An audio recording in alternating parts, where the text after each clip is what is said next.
Welcome to the 5-Star Review. Mr. Scared Straight. You already know what I do. I know you didn't think I was going to let you get out of here without saying a little bit more about the Tyree Nichols debacle. Okay? I always understand what I said. I'll say the white man's greatest weapon today is that black face. There's almost 6 million Africans and the people from the blacks from the Caribbean. Almost 6 million. They was brought here to create chaos in our community while this generation grabs a tighter hold. We're prisoners in this society. I just heard a brother online report the fact that black men are picking cotton in Arkansas and Louisiana's prisons. They are picking cotton. Now, I don't understand my people. See, this is right here. It tells me a few things about us. You see, our people have never been honest about the effects of slavery. Okay? Over 90% of all black people in this country was enslaved. There's only a very, very small percentage of black people that was actually free. We have never dealt with the mental damage that was put upon our people. Never. They reneged on everything and left us out to dry.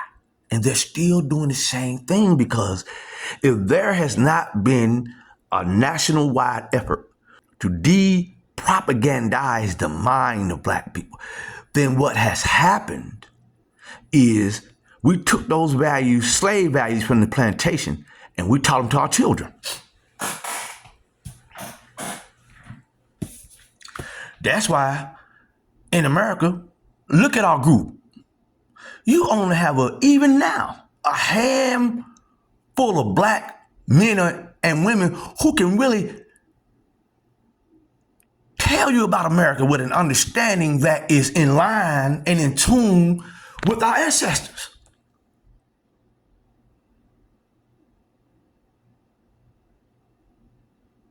Now, these 4 Negroes, killed a black man in Memphis, majority black city. That's justice. You know what the black judge did? The black judge moved the trial out to a city that was almost 80% white. A black judge did this. Okay? Now let me show you the judge. You have to look very closely. Now I'm gonna have to move this around so you can see this black traitor. I want you to look very carefully at this black traitor. See, the white man puts a black face in front of black people, and he has been able to rape almost the entire group. It's the same sickness that the white community suffered, that President Lyndon Johnson tipped off the whole society about.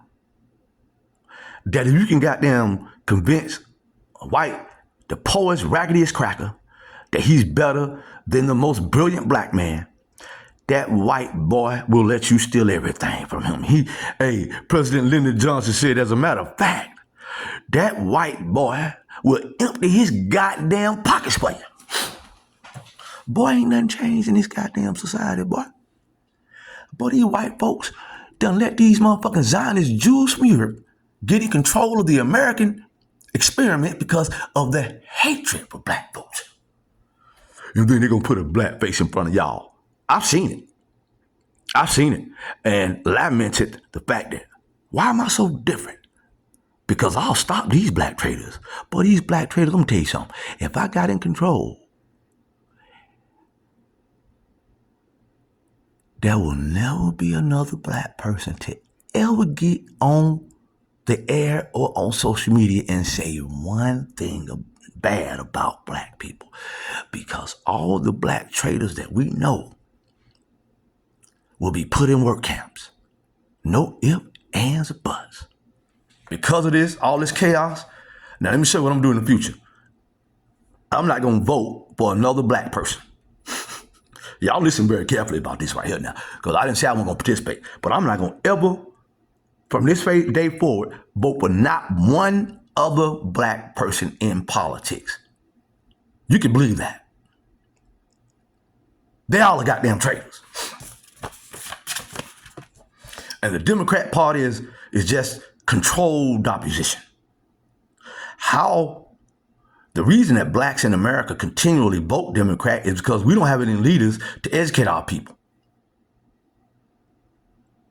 We don't have any leaders to educate our people. Okay? And we've all seen black police. Some of y'all might ask yourselves, how all this motherfucking abuse going on and you got blacks serving in the police department? Come on, man. Listen here, man. Let me show you the difference. Now, I'm going to put up a picture of me in high school. And it's me and three guys. I'm going to show you. One of the guys was an Atlanta police officer. The other guy standing, posing with us, is the police chief for the Atlanta public school system. I went to school with him. Brilliant. He was brilliant like a motherfucker in school. Took ROTC with him and everything. So he didn't go into the police. Huh? He didn't go into the police because he was not your average person. That's why he was never involved in none of that shit. So he was brilliant. He escaped it. Okay? And now he's the police chief. But the other guy, he let them put him on the Atlanta Police Department foot patrol. They put that nigga right in Herndon Homes or somewhere over there. He said them niggas almost killed him over there. I'm serious, man. I'm just telling you, I'm giving you the goddamn game. Okay? This has been a problem. You had blacks selling us out of Jim Crow. That black lady came down now and tricked all these motherfucking people to take that goddamn, that test, pumped them niggas up with syphilis. A blackface did that because you are still new. 55 years of slavery. You can take it or goddamn leave it. Jim Crow is not freedom. It is slavery. Slavery ended in 1970. And today, just like Africa, we are under a neo form of slavery. It is what it motherfucking is. But one day, all the evil people will pay. Our ancestors wrote about this shit over 10,000 years ago.